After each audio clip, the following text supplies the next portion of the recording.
等患者小青皮蛇带状疱疹，除了皮肤顶的红疹甲水泡像蛇同款的形状，也有伴随神经痛痛。器官痛苦的程度，根据医生表示，甚至比生囝其他是骨关节炎较痛。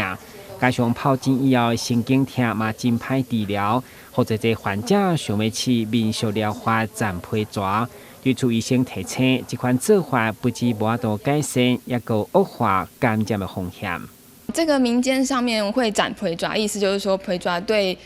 民间来说是个非常困扰的一个疼痛的一个疾病啦。那所谓斩皮爪，有一些是仪式上面的，可能拿着刀子啊，在你旁边绕一圈，用一些草啊，希望把这样子的一个蛇啊，这个可以斩掉。但是有一些可能会在你的这个皮肤病灶上面做一些民俗疗法，那这个部分就是要非常的注意哈，因为我们当有长皮爪的时候，这个皮肤的病变都有可能会有一些感染的状况，一定要适时的到皮肤科医师或者是家庭医学科医师去做咨询，做这个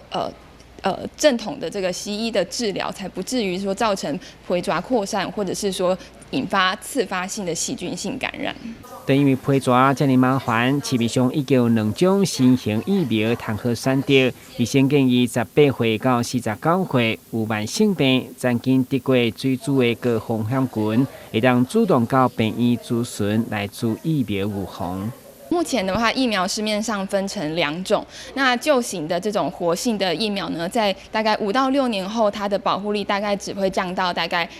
3-4成左右。但是如果是新型的疫苗呢，它虽然需要施打2剂，价格虽然比较昂贵，但是呢，它目前研究10年呢，都还可以达到8-9成的保护力，这是非常不容易的一个研究的一个发明。那对于老人家来说啊，我们不用常常去施打疫苗，只要打1次就可以延长到10年的保护力，甚至是说我们的免疫模型啊，去统计发现也可以延长到20年的保护力，这些都有待研究去